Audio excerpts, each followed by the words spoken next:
ABN ఆంధ్రజ్యోతికి స్వాగతం. తెలుగు చలనచిత్ర పరిశ్రమలో తన సినిమాలతో సస్యశ్యామలం చేసిన దర్శకుల్లో ముందు వరుసలో ఉంటారు రాఘవేంద్రరావు గారు.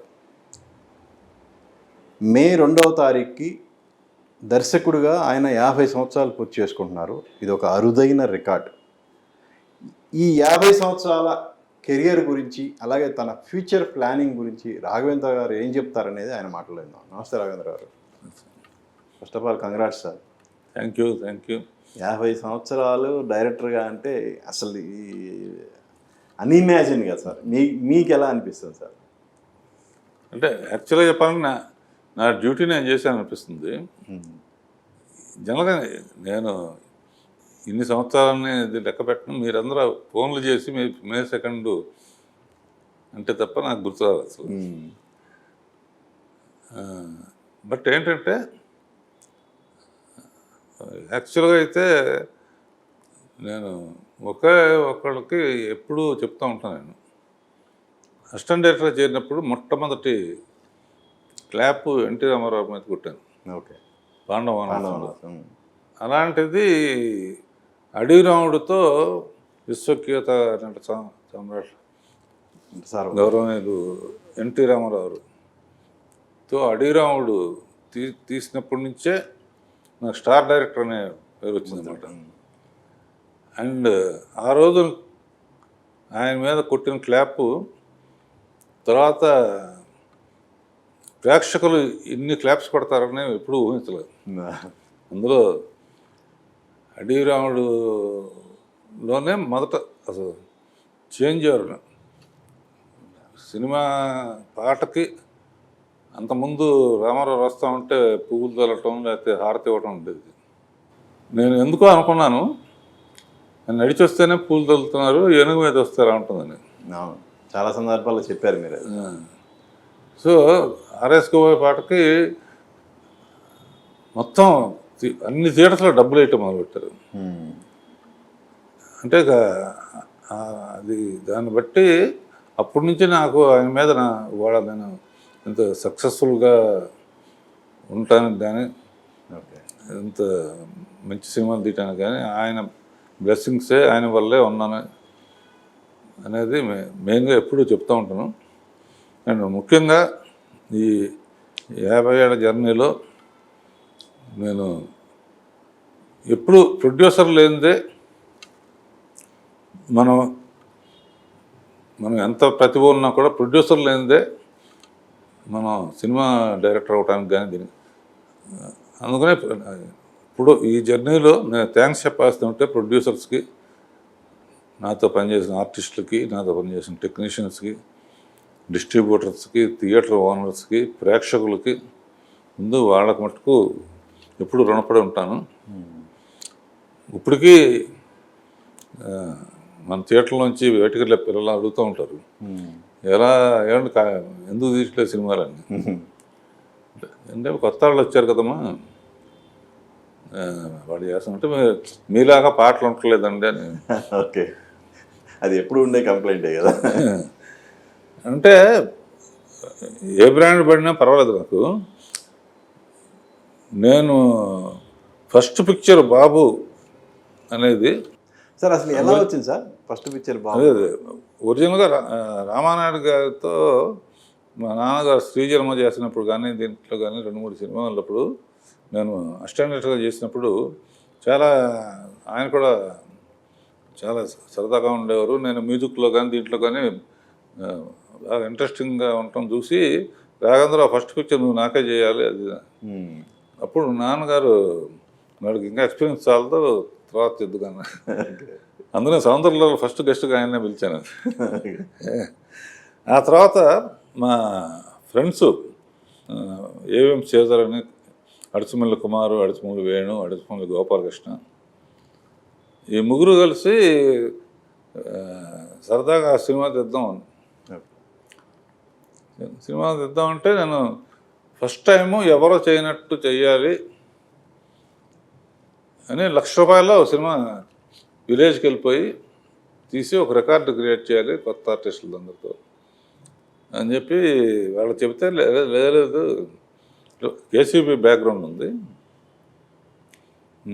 తప్పకుండా చాలా పెద్ద సినిమా తీసి జగపతి లిస్టులోను రామానాయుడు గారి లిస్టులోకి వెళ్ళాలి మనం. ఓకే. అంటే ఎవరైనా అదే కోరుకుంటారు కదా. అనేటప్పటికీ ఇక బాబు అనే చేత మా ఫాదర్ కథ ఇచ్చారు. ఆ కథ ఇచ్చే ముగ్గురు హీరోయిన్స్ కనుక ఫస్ట్ చేసిన ఆ ప్రొడ్యూసర్స్కి ఎప్పుడు నేను కృతజ్ఞతగా ఉంటాను.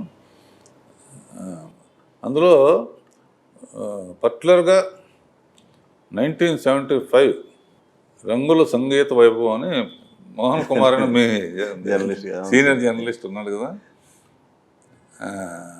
అతనే పెట్టాడు.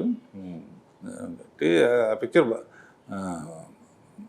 మంచి రిపోర్టర్, ముగ్గురు హీరోయిన్స్. కమర్షియల్ గా మంచి సక్సెస్ అయింది సార్. కానీ అప్పట్లో 100 రోజులు పడితే గానీ హిట్ అనే ఇది బాగా ఉన్న రోజుల్లో కదా. కమర్షియల్ గా సక్సెస్ అయినా కూడా సక్సెస్ అయ్యి 50th డేనో 70th డేనో జీవన్ జ్యోతి విశ్వనాథ్ గారు నా ఫేవరెట్ డైరెక్టర్. ఆయన బాపు గారు వీడు నా ఫేవరెట్, అన్ని సినిమాలు చూస్తాను. జీవన్ జ్యోతి రిలీజ్ అయింది. జీవన్ జ్యోతిలో వాణిశ్రీ పాట ఒకటి ఉంటుంది, ముద్దుల మా నిద్రవుతున్నాడు జూ జూ జూ జూ జూ అని. ఆ పాటకి నేనే స్పోర్టివ్గా తీసుకుని అందరూ చెప్పానమాట. నా సినిమా చూశాను. సినిమా చూస్తున్నప్పుడే అయిపోయింది మన జూ జూ జూ అనగానే మా థియేటర్లోంచి మొత్తం ఆ థియేటర్లోకి వెళ్ళిపోయి. అందుకనే రామానాయుడు గారిని విశ్వనాథ్ గారిని ఫస్ట్ షోలో పెట్టింది. Okay okay. అట్లా సరదాగా అలా మొదలుపెట్టాను. ఆ తర్వాత జ్యోతితో మంచి ఫస్ట్ మంచి కలర్ఫుల్గా లావిష్గా బాబు తీశారు. వెంటనే లో బడ్జెట్లో ఎప్పుడునే ఒక పెద్ద సినిమా తీసిన తర్వాత ఒక చిన్న సినిమా తీయటం అనేది చాలా రోజులు కంటిన్యూ చేశాను. ఎందుకంటే ఆడియన్స్కి హోప్ ఎక్కువ ఇవ్వకూడదు, ఈసారి ఎంత పెద్ద సినిమా తీస్తాడు. అందుకని ఏం చేశాడు, చిన్న సినిమా 28 రోజుల్లో అప్పుడే మొదలైంది గడ్డం అనేది. సెంటిమెంటా? అంత పెద్ద సినిమా తీసినా కూడా అనుకున్న విజయం సాధించలేదని నాకు బాగా ఇష్టదైవం, కులదైవం వెంకటేశ్వర స్వామి. కానీ అందులో కూడా పాటలు సూపర్ ఉంటాయి కదా సార్. పాటలు బాగానే ఉంటాయి. అప్పుడు వెళ్ళి సినిమా ముందు గడ్డం వేస్తాను, సినిమా అయిపోయే వరకు మళ్ళీ తీయను అని చెప్పి అనుకున్నాను అనమాట. అప్పటి నుంచి జ్యోతితో స్టార్ట్ అయింది. అంటే ఆల్మోస్ట్ అది కూడా 50 years కింద లెక్కేది. అప్పటి నుంచి ఇప్పుడు వరకు తిరుపతిలో తప్ప ఎప్పుడైనా పెరిగితే ట్రిమ్మింగ్ చేస్తాను అంతే. కత్తి తిరుపతికే అనమాట, కత్తి పడింది. అది జ్యోతి తర్వాత రామారావుది వచ్చింది అనగానే నాకు ఇక ఊహించలేదు అనమాట నన్ను ఒప్పుకుంటారని. ఆ తర్వాత కంటిన్యూస్గా ఎప్పుడు నేను ప్రొడ్యూసర్స్ డైరెక్టర్గా ఉండేవాడిని. ప్రొడ్యూసరు వేస్ట్ లేకుండా ఎక్కువ రోజులు తీయకుండా. అందుకనే దత్తు గారికి 12 సినిమాలు చేశాను, దేవిప్రసాద్కి 5-6 సినిమాలు చేశాను. మినిమం తిరుకున్నారు కానీ ఇంకోటి కానీ ఎవరికి తీసినా కూడా ఒకళ్ళ తర్వాత అర్జున్ రాజు గారు వీళ్ళందరికీ ఒకళ్ళ తర్వాత తీశాను. నా అదృష్టం ఏంటంటే అందరు ఆర్టిస్టులు, ఏ ఆర్టిస్ట్ కూడా, అందరు హీరోలు కూడా రాఘవేంద్రరావు డైరెక్టర్ అంటే నో అని చెప్పలేదు ఇంతవరకు. అండ్ 3 generations అందరికి వాళ్ళ కెరియర్ బెస్ట్ ఇచ్చారు సార్. ప్రతి హీరోకి వాళ్ళ కెరియర్ బెస్ట్ ఇచ్చారు, కానీ నాగేశ్వరరావు గారికి బాలకృష్ణకి ఇలా పోయారు ఏంటి? నాగేశ్వరరావు ఏంటంటే యాక్చువల్గా ఇప్పటి వరకు అంటే మిగతా సినిమాలు ఎట్లా ఉంటాయో తెలియదు, ప్రేమనగర్ లాంటి సినిమా అంత గొప్ప సినిమా తీయగలిగినప్పుడే మనం తీయాలి, లేకపోతే నాగేశ్వరరావుతో చేసి ఫెయిల్ అవ్వకూడదు. రామారావుతో వరుసగా హిట్ చేసి నేను చేస్తున్నప్పుడు ప్రేమనగర్ కన్నా అద్భుతంగా ఉండాలి అని చాలా రోజులు పోస్ట్పోన్ చేసుకుంటూ వచ్చాను. వచ్చిన తర్వాత ఇక్కడ షూటింగ్ చేసేవాళ్ళం కానీ నాగేశ్వరరావు కనబడుతున్నాం. ఇంకా మన వెంకట్ అందరూ క్లోజ్గా ఉండేవాళ్ళం కదా నాగేశ్వర అబ్బాయిలు. ప్లాన్ చేసేప్పుడు ప్రేమ కానుకను సినిమా బట్ పాటలు అందులో కూడా అద్భుతంగా అందులోనూ పాటలు చాలా బాగున్నాయి, శ్రీదేవి కానీ ఇది. కానీ కాపీ చూసిన తర్వాత నాగేశ్వరరావు ఒకే మాట అన్నారు, it is a painting in my film career అండి, నా గ్యాలరీలో పెట్టుకోవాలి, అంత అద్భుతంగా. అందులో పెయింటర్ కూడా అతను క్యారెక్టర్, కానీ ఎందుకో వర్కౌట్ అవ్వలేదు. దాంతో బాగా డిసప్పాయింట్ అయ్యాను. లాస్ట్లో మటుకు ఒక నాగార్జున నాన్నగారు శ్రీరామ్తో కలిసి లేదు చేస్తే బాగుంటుందండి, ఆయన కూడా ఏం చెప్పినప్పుడు తప్పకుండా చెప్పి ఆ క్యారెక్టర్ చేసింది. లక్కీగా ఆ సినిమా ఒకటి బాగా ఆడింది. ఆయన కూడా అద్భుతమైన సో అంత జర్నీలో ఎన్నో ఇప్పుడు రామారావు, బాలకృష్ణ, తర్వాత జూనియర్ ఎన్టీఆర్, తారకరత్న. జూనియర్ ఎన్టీఆర్ అంటే పర్యవేక్షణ లాగా చేశాను రాజమౌళి డైరెక్టర్గా. అట్లా నాగేశ్వరరావు, నాగార్జున, సుమంత్, 3 జనరేషన్స్. సో అదొక హ్యాపీనెస్. ఇక్కడ కృష్ణ గారు అబ్బాయి 2 జనరేషన్లు. సార్ 50 years కెరియరు, శతాధిక చిత్రాలు, మోస్ట్ సక్సెస్ రేట్, ఎక్కువ సక్సెస్ రేట్ ఉన్న డైరెక్టర్ మీరు. ఒక్కసారి వెనక్కి తిరిగి చూసుకుంటే ఈ ఎంటైర్ కెరియర్లో మీ స్వీట్ మెమరీస్ ఏంటి, బెటర్ ఎక్స్పీరియన్స్లు ఏంటి? స్వీట్ మెమరీస్ జ్యోతిను అడిగినాడుతో ఇప్పుడు తలుచుకున్నా కూడా, ఇప్పుడు ప్రెస్లో జ్యోతి రిలీజ్ అయినప్పుడు చలనచిత్ర ఆకాశంలో కొత్త తార రాఘవేంద్రరావు అని చెప్పి పడింది. తర్వాత అడిగినాడు. స్వీట్ మెమరీస్లోనే 3 సినిమాలకి మళ్ళీ రికార్డులో ఉంటాయో లేదో నాకు తెలియదు, కానీ అడిగినవాడికి డబ్బులు వేయటం అనే సిస్టమ్ ప్రపంచ చరిత్రలోనే అక్కడ జరగలేదు అసలు. తర్వాత జగదేక వీరుడు అతవ సుందరికి భయంకరమైన తుఫాన్లో రిలీజ్ అయ్యి అన్ని థియేటర్లు మూసేసినా కూడా ఈ థియేటర్లో జనం వెళ్ళిపోవట్లేదని చెప్పి ఫైర్ ఇంజిన్తో నీళ్లు బయటకు లాగుతూ సినిమా కుర్చీల మీద కాళ్ళు పెట్టుకుని చూశారు.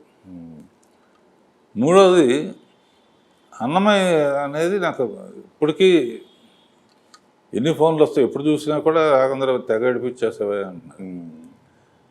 అందులో చెప్పులు తీసి ఒక్కసారి చూడు అని పద్మావతి అన్నప్పుడు మొత్తం వెలుగులులాగా వచ్చేస్తుంది అన్నమాట. థియేటర్లో అందరూ చెప్పులు తీస్తారు. సో ఈ 3 ఏంటంటే ఇక మెమరబుల్ థింగ్స్ అన్నమాట. మామూలుగా ఫ్యూచర్లో సాధ్యం అవుతుందో సాధ్యం కాదో తెలియదు, కానీ అట్లా అవి మటుకు ఎప్పుడు తెలుసుకున్నా కూడా ఇట్లాంటిది మళ్ళీ రాదు అని చెప్పడానికి మటుకు చాలా ధైర్యంగా చెప్పచ్చు. ఎందుకంటే ఇప్పుడు సినిమాలు తక్కువ అనుకోవట్లేదు. ఒకేసారి ఎక్కువ థియేటర్స్లో చేయటం, ఎంత సక్సెస్ఫుల్ సినిమా అయినా కూడా 3 వారాలు 4 వారాలు ఆడితే చాలా పెద్ద సక్సెస్ ఉంది. అట్లా ఇది ఒక రికార్డ్స్ రావటం అనేది ఫ్యూచర్లో కష్టం. అదే అమౌంట్ పెరగటం కానీ, టికెట్ల రేట్లు కన్వీనియన్స్లు, ఏసీలు, గీసీలు, ఆ ఛార్జీలు అది ఇది అంటారు, కానీ టికెట్ రేట్లు కొంచెం బెటర్గా పెడితే అదిను ఓటీటీ అనేది బాగా వస్తుందిలే, వచ్చిన తర్వాత చూడొచ్చున్నది. సార్ మీరు ఇందాక అడవి రాముడు ప్రస్తావన వచ్చింది కదా, అంటే మీరు చాలాసార్లు చెప్పారు అసలు ఎన్టీఆర్నే అనుకున్నాం ఎన్టీఆర్, కానీ ఇప్పుడు సోషల్ మీడియాలో ఎక్కువగా ఫస్ట్ సోహన్ బాబు గారిని అనుకున్నారు, తర్వాత ఎన్టీఆర్ గారు వచ్చారనేది బాగా వస్తుంది. అది ఒక్కసారి మీ నోటితో అసలు ఎలా ఏంటి అనేది. అసలు సమస్య లేదు, సమస్య లేదు. అసలు అక్కడి నుంచి ప్రొడ్యూసర్ వచ్చి రామారావుతో చేస్తున్నాం, మీ పేరు చెప్తే వెంటనే ఓకే అన్నారు. అది మీరు చాలాసార్లు చెప్పారు. అయినా కూడా ఈ సోషల్ మీడియా వచ్చిన తర్వాత రకరకాల ఇవి వస్తున్నాయి అన్నమాట. సార్ అడవి రాముడు పాటల గురించి మీరు ఇందాక చెప్పారు కదా, ది గ్రేట్ రాజ్ కపూర్ గారు కూడా ఆ సినిమాలో పాటల గురించి అవును. మీ దగ్గర ప్రస్తావించారు కదా. అవును. 200 డేస్ ఫంక్షన్కి వచ్చినప్పుడు ఆ కోకిలంపళ్ళు పాట గురించి, ఆ క్రేన్ షాట్, కృషి ఉంటే మనుషులు ఆ పాట గురించి స్టేజ్ మీద వర్ణించి చెప్పాడు. కుక్కు కుక్కు కుక్కు అని. అదే బాగా ఇష్టం ఆయన రాజ్ కపూర్ పాటలు అన్న. రాజ్ కపూర్ మా మత్సంరావు దగ్గర పనిచేస్తున్నప్పుడు ఆయనకి 50 ఫిలిం సైన్స్ సందర్భంలో అప్పటికి రికార్డు అది. ఈ మధుస్వామి అందరూ ఫంక్షన్ చేస్తానంటే ఇప్పుడు రాజ్ కపూర్ని పిలవాలని చెప్పేసి నేను అట్లా ప్రకాశరావు అబ్బాయిగా వెళ్ళి వాళ్ళందరూ మధ్యాహ్నం 2ంటికి కానీ రెడీ అవ్వబోతుంది, రాత్రి లేటుగా పడుకుంటుంది. వెళ్తే ఒక డప్పు పెట్టుకున్నాను అనమాట, హీటరు మ్యూజిక్ అన్నీ పెట్టి రాఘవేంద్రజీ అయ్యే అది ఇదని ఇట్లా 50 మూవీస్ అని చెప్పాడు. 50 సినిమాలు 60 రోజులు అని చెప్పి తప్పకుండా వస్తున్నాడు. ఆ తర్వాత దీనికి రావటం. సో దీనికి వచ్చేటప్పటికి నాకు 5వ సినిమానో 6వ సినిమా. ఇంకోటి సార్, ఇప్పుడు అడవిరాముడు కంప్లీట్ అవుట్డోర్లో తీసిన సినిమా. యాక్చువల్గా అడవిరాముడు చూస్తే మీ మీద కొంచెం బాపు గారి ప్రభావం కూడా ఉందనిపించింది సార్. ఎందుకంటే ఆ సినిమాలో బాపు గారిది అందాల రాముడు, మీది అడవిరాముడు. అందాల రాముడులో హీరో చివరిలో జాయింట్ కలెక్టర్గా రివీల్ చేస్తారు, మన దాంట్లోనేమో ఫారెస్ట్ ఆఫీసర్గా రివీల్ చేస్తారు. అది కంప్లీట్గా అవుట్డోర్లో తీసింది, మంది కంప్లీట్గా. బట్ కొంచెం సిమిలారిటీస్ బాగా ఉన్నట్టు అనిపించింది. అసలు నేను ఆ యాంగిల్లో ఆలోచించలేదు. రామారావుతో అవకాశం రాగానే జే ఫార్ములా చేయాలి అనే ఆలోచనలో ఓకే నడిచి వస్తేనే పువ్వులు తగ్గుతున్నారు, ఏనుగు మీద వస్తే ఎలా వస్తుందనే ఆలోచనతో మొదలైంది అనమాట. మొదలై ఫస్ట్ హాఫ్లో రొమాన్స్ చేయడానికి చాలా ఆఫీసర్గా వస్తే అవకాశం ఉండదని చెప్పి ఫస్ట్ హాఫ్లో ఆఫీసర్ అని చెప్పకుండా ఇంటర్వల్ పాయింట్కి ఆఫీసర్ అని చెప్పి ఆ పావును పట్టుకోవటం. సో మా ఫస్ట్ హాఫ్లో మనకు కావాల్సిన రొమాన్స్ అంతా వచ్చేసింది, ఎంటర్టైన్మెంట్. అదేను లోపల ఒక టెన్షన్ నాకు, ఈ సినిమా ఒకటి ఆడకపోతే నా కెరీర్ ఏమవుతుంది. ఏదో చిన్న సినిమాలు చేసుకోవచ్చు, ఒక ఛాలెంజ్ అనమాట. రామారావుకి అప్పటికి ఆయన ఫోటోలు ఇంట్లో పెట్టుకునేవాళ్ళు, దేవుడి ఫోటోలు. అందుకనే ఏం చేశానంటే ఆ ఫార్ములా కూడా ఇంకా కృషి ఉంటే మనుషులు దృష్టిలో అవుతారులో ఏకలవ్యుడు, వాల్మీకి, రాముడు చేసి నా కోరిక ఏంటంటే జీవితంలో నిజంగా రాముడు అనేవాడిని చూడలేము. ఇప్పుడు నిజంగా కూడా కృష్ణుడు కానీ రాముడు కానీ ప్రత్యక్షమైతే రామారావు మనకు దృష్టిలోకి వస్తారు తప్ప ప్రత్యక్షమైనా కూడా ఒప్పుకో, అంత బ్రాండ్ వేస్తాడు. నాకేంటంటే మళ్ళీ అవకాశం వస్తుందో రాదో రాముడు గెటప్ లాస్ట్లో పెట్టాలని చెప్పేసి రాముడు గెటప్తో పెట్టి ఆ శబరి వచ్చి కాళ్ళకు నేర్చుకుని యాక్ట్ చేసి చూపించాను, కాళ్ళకు నమస్కారం పెట్టి చెప్పాను. అప్పుడు చెప్పానమాట, లాస్ట్ షాట్కి తెస్తా ఉన్నామండి అంటే ఆయన కూడా వెళుతూ it is a green memory in my life brother అన్న. అంటే ఫస్ట్ అవుట్డోర్ రావటం ఆయన. అంతకుముందు అవుట్డోర్కి వచ్చేవాడు కదా, అడవి ఏదైనా గిండి ఫారెస్టు లేకపోతే పార్కుల్లో. ఇది నా కోసం 38 డేస్ కంటిన్యూస్గా అక్కడ ఉంటాం. ఒక రోజు 2 రోజులు దానవీర సర్కార్ని ఎడిటింగ్కి వెళ్ళొచ్చు అనమాట. సరే ఇలా సక్సెస్ఫుల్గా జరుగుతున్న టైంలో నాకు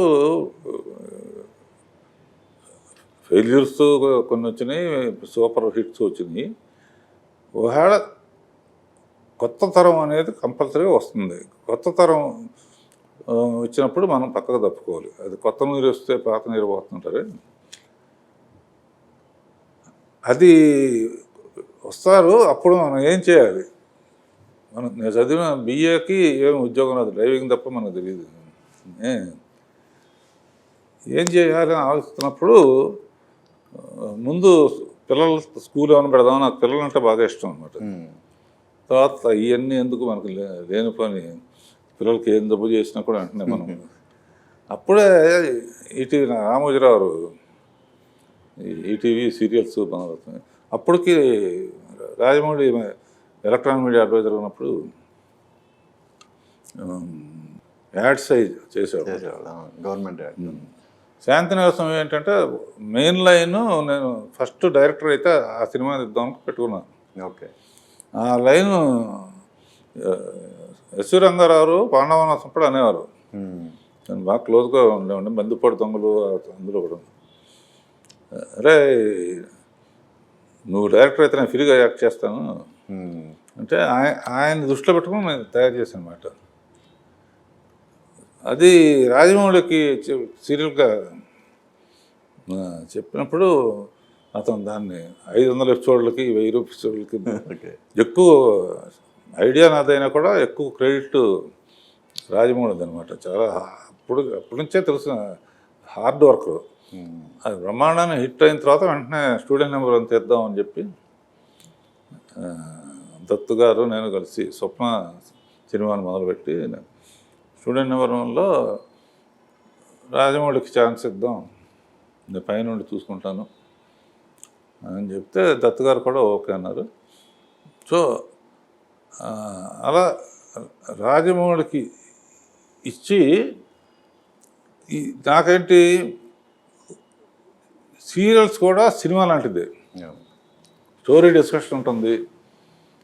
వచ్చిన తర్వాత ఎడిటింగ్లో ఎలా ఉంటుంది, పాటలు చేసుకోవచ్చు, అప్పుడప్పుడు చెట్టుకు వెళ్ళచ్చు అనే ఉద్దేశంతో మొదలు పెడితే 25 ఏళ్ళు, ఇప్పుడు 25 ఇయర్స్ అయింది సక్సెస్ఫుల్గా.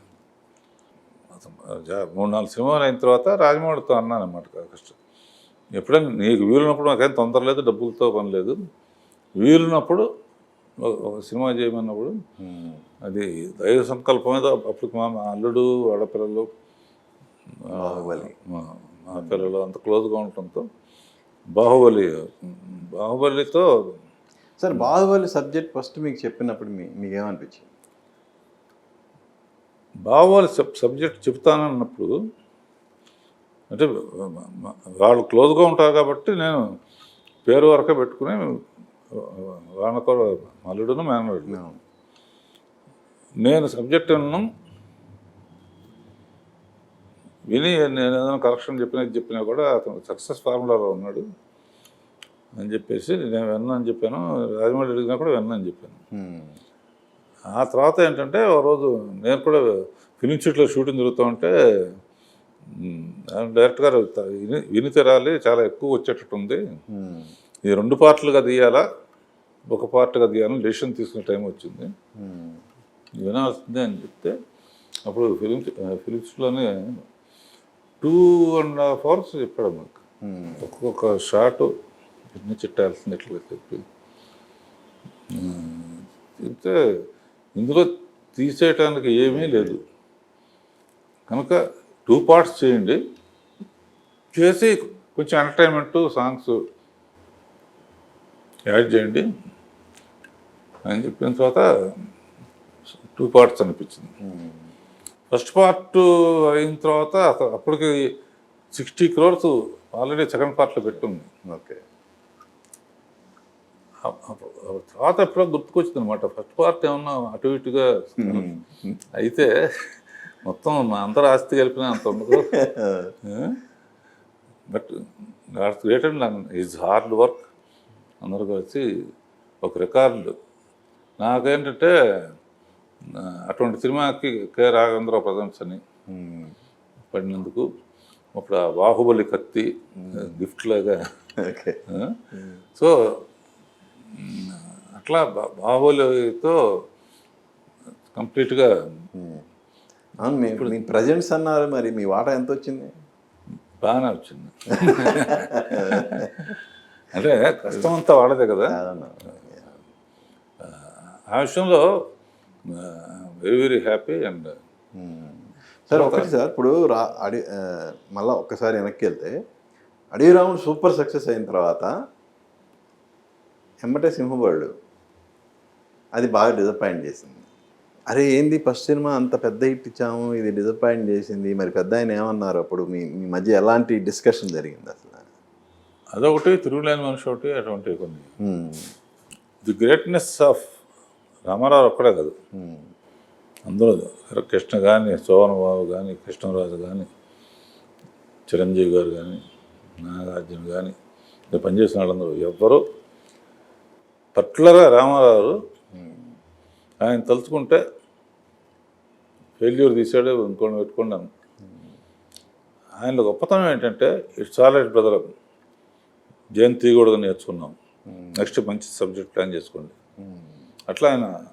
కానీ ఒకటి గ్రేట్ సార్, రామారావు గారి సినిమాలు ఫ్లాప్ అయినా కొన్నవాళ్ళు ఎవరు దాదాపుగా ఎవరు నష్టపోరు.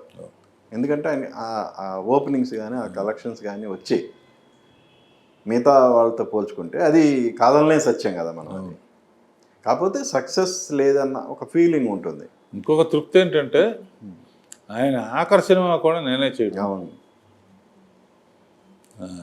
నన్ను చాలా అందులో ఎప్పుడు ఏ ఫంక్షన్లో చెప్పినా కూడా రామారావు మళ్ళీ నేను ఇట్లా ఉన్నానంటాను. మళ్ళీ ప్రొడ్యూసర్స్ వాళ్ళు లేకపోతే లేదు. తర్వాత బాలకృష్ణ కానీ అందరూ అంటే ఆ రోజుల్లో రామారావు ఫ్యామిలీ, నాగేశ్వరరావు ఫ్యామిలీ, మా నాన్నగారు ప్రకాశ్రావు ఫ్యామిలీ, తెలుగులో ఎల్వి ప్రసాద్ గారి ఫ్యామిలీ, వీళ్ళే కనుక ఫ్యామిలీ కలెక్షన్స్ కూడా లేడీస్ కలవటం, అట్లా ఒక ఫ్యామిలీ లాగా ఉండేది. అసలు పిక్చర్ ఫెయిల్ అయితే అసలు లేకపోతే బాలకృష్ణతో సొంత బ్యానరు మా అన్నయ్య అపూర్వ సోదరు కృష్ణమోహన్ రావు మొత్తం నాకు ఫుల్ న్యాయంగా అయితే నాకు కృష్ణమోహన్ రావు, అతనికి రాఘవేంద్రం పెట్టాల్సింది. అంత సాత్వికుడు. వాళ్ళ పిల్లలు ఏమన్నా అడిగినా కూడా నాకేం తెలియదు బాబాయ్ అని అడగండి. అలా స్టార్ట్ అయ్యి ఆర్కే రాజ్ కపూర్ ఇన్ఫ్లుయెన్స్తో రాఘవేంద్రరావు, కృష్ణమోహన్ రావు అనే ఉద్దేశంతో పెట్టి బాలకృష్ణతో చెప్పాను, నాన్నగారు దీంతో ఇదైంది, ఫస్ట్ బ్యానర్ నువ్వే చేయాలంటే అలాగే డైరెక్ట్ గారని చెప్పి గురువు గారు అని చెప్పి ప్రభాంతన ఇప్పటికీ బాగా సరదాగా ఉంటాడు. కాకపోతే ఏంటంటే అపూర్వ సోదరులుగా కొంచెం సాటిస్ఫాక్షన్ ఇచ్చింది. 100 రోజులు మెల్లిగా నడిచి అందరూ బ్రదర్స్తోనే షీల్డ్స్ ఇప్పించాను. వెంకట్టు, నాగార్జున, కృష్ణరాజు, సూర్యరాజు, కృష్ణ, అచ్చావేశ్వరరావు, వీళ్ళందరూ అప్పుడు 100 days ఫంక్షన్స్ ఇప్పుడు లేవు కదా. ఫస్ట్ డే, సెకండ్ డేనే సక్సెస్ మీట్, ఫస్ట్ డే ఈవినింగే సక్సెస్ మీట్ పెట్టేస్తున్నారు. అంటే అప్పట్లో ఎంత పెద్ద స్టార్లు అయినా ఫెయిల్యూర్ వచ్చినా కూడా ఇంకా నెక్స్ట్ ఇంకా మంచి హిట్ ఇద్దామనే ఒక స్పోర్టివ్నెస్ ఉండేది, ఆ కసి ఉండేది. అది ఇప్పుడు కొరవడింది దేనికంటారు? అంటే అప్పట్లో ఇప్పుడు అంటే 2 ఏళ్లకు ఒక సినిమా, పెద్ద సినిమాలు బాహుబలి వచ్చిన తర్వాత మరీ ఎక్కువైంది. ఇదే సిచ్యువేషన్ అడవి రాముడప్పుడు కూడా వచ్చింది. ఫస్ట్ టైం 4 కోట్లు వసూలు చేసిన చిత్రం అడవి రాముడు. ఫస్ట్ టైము ఆపరేటర్స్ 1 వీక్ ఇంటికి వెళ్ళకుండా అంటే జనం తర్వాత జనం వస్తున్నారు. సో అటువంటిది వచ్చిన తర్వాత, అలాగే బాహుబలి వచ్చిన తర్వాత అప్పుడు 4 కోట్లు కలెక్ట్ చేయడం అంటే వండర్ అన్నమాట. అప్పుడు మామూలుగా నాకు ఇవన్నీ లెక్కలు వేసుకోను నేను, మన కమ్యూని లెక్కలు చెప్తూ ఉంటాను అన్నమాట. అప్పుడు ఇప్పుడు రేట్లతో అయితే 5,000 కోట్లు అవుతుంది. అట్లా పోల్చుకోకూడదుగా. టెక్నాలజీ పెరుగుతుంది, కొత్తగా వచ్చే కుర్రాళ్ళందరూ చాలా కొత్తగా తీస్తున్నారు. నేను ఎందుకు నాన్ కాంట్రవర్షియల్గా ఉంటానంటే, ఏదైనా సినిమా చూస్తే నచ్చిందంటే వెంటనే డైరెక్టర్ ఫోన్ చేస్తాను, ప్రొడ్యూసర్ సార్ వాళ్ళ థ్యాంక్స్ నేనే వచ్చి మాట్లాడతాను. అట్లా డైరెక్టర్స్ అందరూ, ఈ జనరేషన్ డైరెక్టర్స్ అందరూ కూడా నాతో చాలా క్లోజ్గా ఉంటారు. And they will be asking అసలు మీలాగా అన్ని సినిమాలు మేము తీస్తామో లేదో, ఎట్లా చేసేవారు. లెక్కలు చెప్పారు సార్, ఇప్పుడు ఆ కలెక్షన్ లెక్కేస్తే ఎన్ని వేల కోట్లు అయ్యిద్దని. అని నిజానికి అడవి రాముడు సక్సెస్లో మీరు చిన్న సినిమాలు అద్భుతమైన సినిమాలు చేశారు. జ్యోతి కానీ, కల్పన కానీ, అమరదీపం కానీ. ఈ అడవి రాముడు మాన్యాలా ఎన్ని కొట్టుకుపోయినాయి అనుకోవచ్చా? చిన్న సినిమా అయినా కూడా రికార్డ్ కలెక్షన్స్ ఎందుకు రావు, డిస్ట్రిబ్యూటర్లు ఇంకా డిస్ట్రిబ్యూషన్ సిస్టమ్ కూడా ఉంది, సగం బయ్యంగా ఉంది అని చెప్పి పెళ్లిచందడు అనేది Arvind distributor, Vyjayanthi distributor, Jagadish Prasad distributor. నేనేమన్నా అంటే 20 లక్షలు నాకు రెమ్యూనరేషన్ ఇవ్వద్దు, నెలకి ఏదో ఖర్చులకు ఇవ్వండి. ఇప్పుడు రాజమౌళి చేసేటట్టు షేర్ అని. అప్పుడు ఏంటంటే ఈ డ్యాన్స్ మంచి స్టెప్పులు ఉన్నా కూడా ఎక్కువ డ్యాన్సర్స్ ఉంటున్నారు, మెయిన్ ఆర్టిస్ట్ కనపట్టలేదు. అసలు ఇద్దరు లవ్ చేసుకోవడానికి అసలు ఫ్రీడమ్ లేకుండా మొత్తం చుట్టూ వచ్చేస్తున్నారు. గ్రూప్ డాన్సర్స్ లేకుండా, స్టెప్పులు లేకుండా చేయాలని నేను పెళ్లిసందడిలో 9 పాటలకి కోరియోగ్రఫీ కానీ చేస్తే, నేను డ్యాన్స్ లేకుండా చేసినందుకు కోరియోగ్రఫీ అవార్డు వచ్చింది. అది అసోసియేషన్కి ఇచ్చాను. అన్ని ట్రాన్స్ఫర్ సంవత్సరం ఆడింది. ఈ గరానమ్మగుడు అప్పటికి రికార్డు, గరానమ్మగుడు రికార్డ్స్. అలా చిన్న సినిమా అప్పుడు ఏంటంటే పోటీ, అరవిందో డిస్ట్రిబ్యూటర్, నేను ఇంకా చూపించాలి, వైజయంతి ఇంకా చూపించాలి.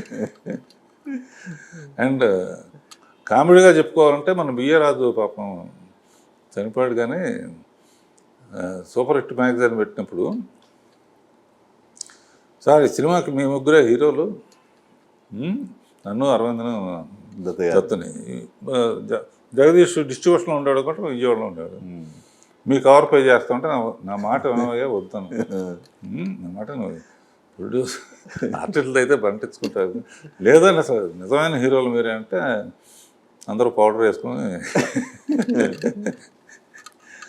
అప్పటికి 1,00,000 ఎంతో ఉండేదో ఏదో సర్క్యులేషన్. నా కవర్ పేజ్ పడగానే 10,000 డ్రాప్ అయింది.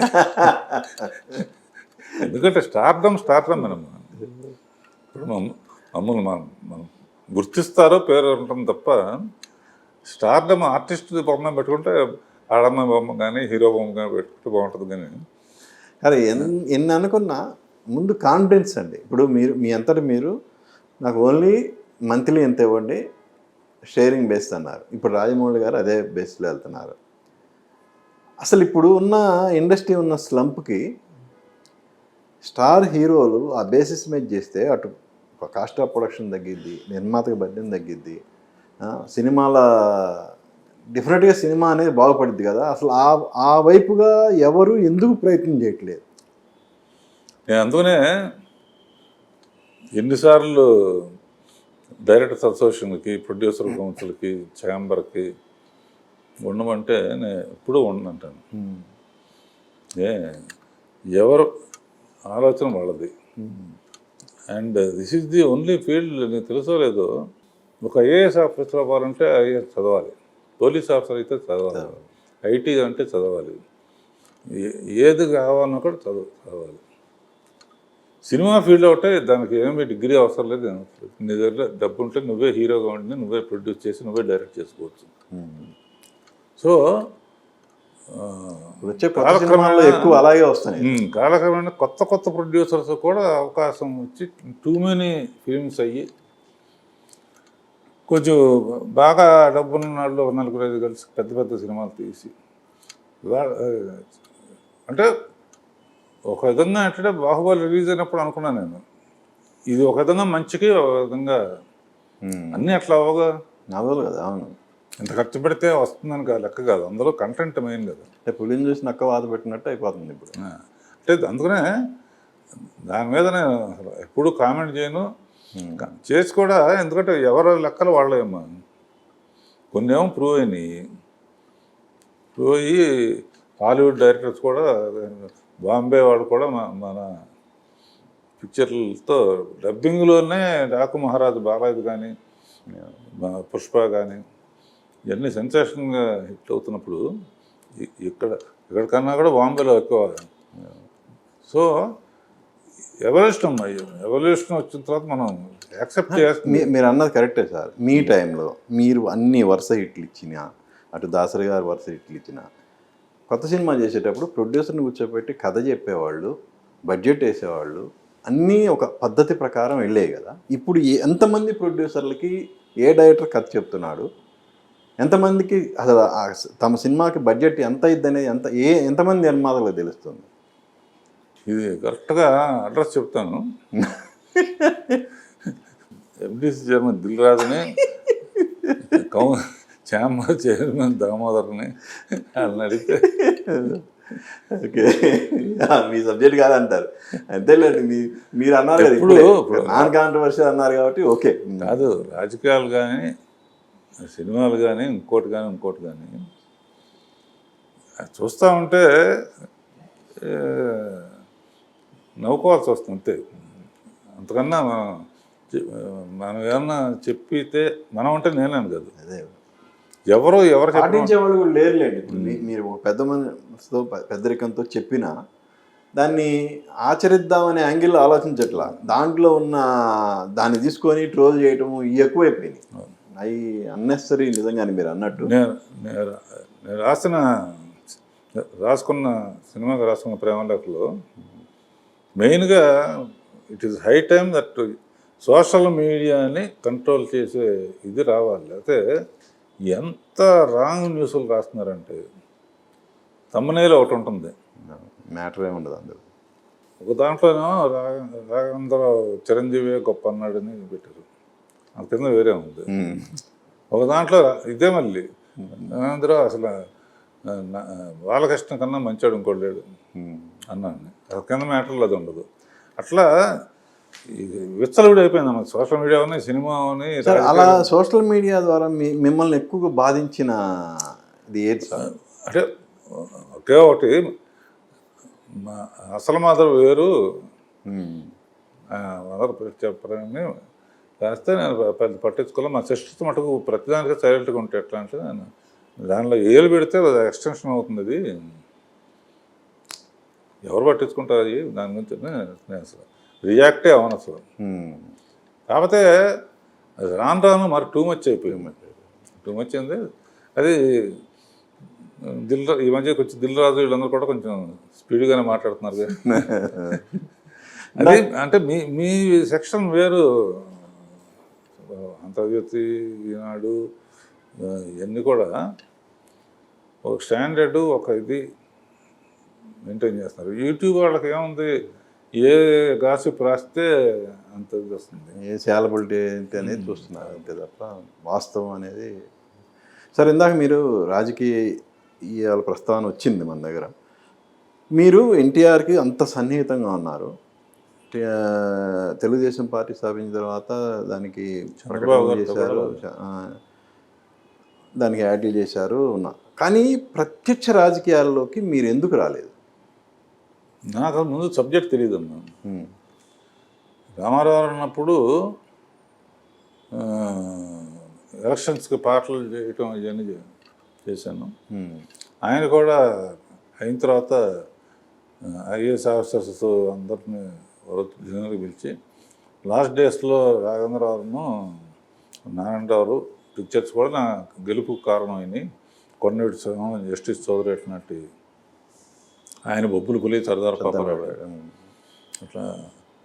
సో ఆ ఇన్ఫ్లుయెన్స్ కూడా వర్కౌట్ చేస్తుందని చెప్పడం జరిగిందనమాట. సరే, పాటలు కానీ తెలుగుదేశానికి ఆల్మోస్ట్ అందరూ కూడా నేను బాగా క్లోజ్గా అన్నగారి సినిమాల గురించి లింక్ అనమాట.